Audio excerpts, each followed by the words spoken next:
There's purple and pink lavender. Those are actually two of Cecil's favorite flowers. Who knew? Cecil enjoyed working here, and he cared so much about you. He truly, truly did. He was a high work ethic person, and the way he spoke about you guys, he truly cared about everyone here, and I want you guys to know that. It also just made him so happy to be of service to other veterans. Hearing him talk about just how you guys help the veterans here, it just gets me really worked up. He just wanted to be of that service for other veterans. To me, this is just such a beautiful campus, and many of you probably saw me and him meet for lunch and walk the dog ramp. And as boring as it sounds, that was one of the highlights of my week, coming to this campus with the dog and meeting with Cecil and having our lunch. It was I just loved it so much. So thank you again, everyone. I just want you to know this really means so much to me. I know this will mean a huge, huge deal to Cecil. So it's beautiful what you guys done. And if anyone else wants to share anything, come on up.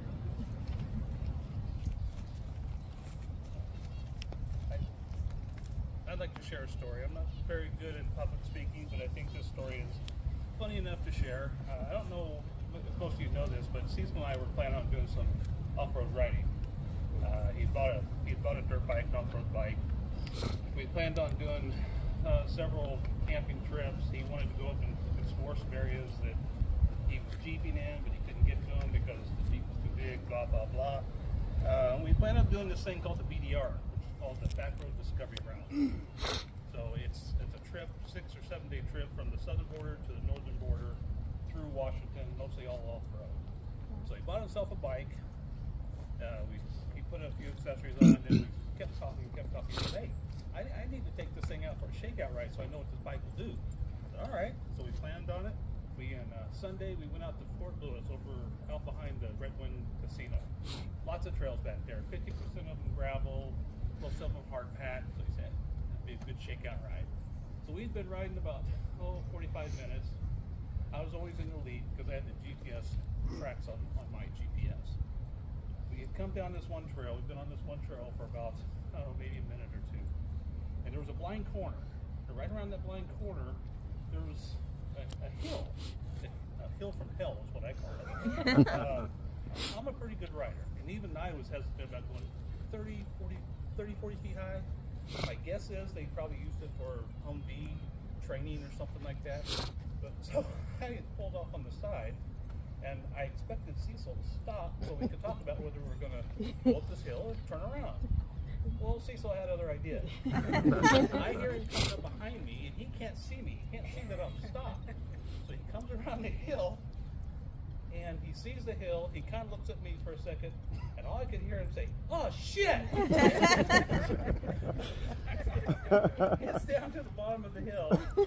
I hear him click down a gear. He throttles it. Up he goes. And he's just fishtailing all the way up there, and he gets to the top of the hill. He crests it, throws a big old rooster tail back, and I'm thinking, well, shit, if he can do it, I can do it.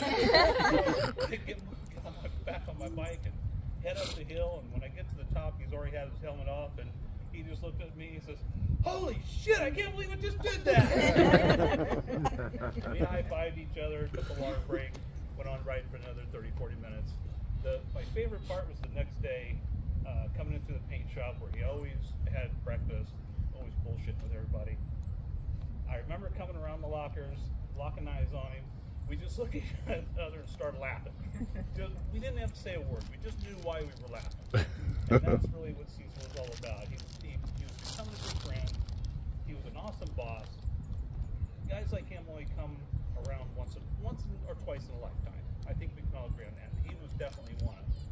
So I'm glad we have this area. It's going to be a place for reflection. You can either come here, for peace, or just want to have lunch with him, talk to him, or just come watch the water. But I'm glad we did this, and I want to thank all the FMS personnel, everybody that donated to this plaque. So that's all I got. Anybody else? I'm going to say something. I'm Laura Lee. I met Sam in 2001, but I met him as Sam, not Cecil. And so met my husband at the same time, and basically learned that they came as a package deal. So my husband Brian and Sam were best friends. A lot of conversations. We saw Sam grow up. Brian met him in '98 here at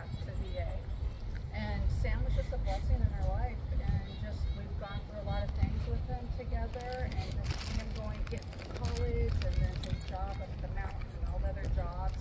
And Brian and him would meet up for breakfast, and Sam always had some sort of story to share. But Brian and Sam actually lived in two places, two apartments, not together, but in the same unit, and they have tons of stories of what had gone down in those different units and things that they would watch. They would watch a Band of Brothers weekly back in those days. So it's hard to know he's not here anymore, but he was a dear friend.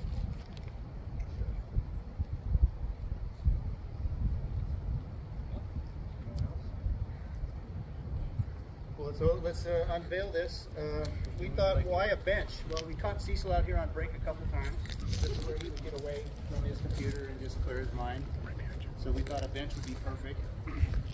And we got a picture of him with his favorite dog. So we all know Cecil likes his dog. Take the opportunity when you come out. If there's somebody else, obviously not FMS personnel ain't gonna be the only people to use it. So Cecil would talk to anybody, and I saw him be friendly to everybody. So a bench, perfect spot to just maybe make some new friends and reflect on Cecil. So it's well, when you get a call in your office that says, "Hey, will you go check the bench and see if Cecil's up there?" right. The one thing about Cecil, when he came in your shop, it's either going to be 2 minutes or 2 hours. So Yeah. just cleared your schedule.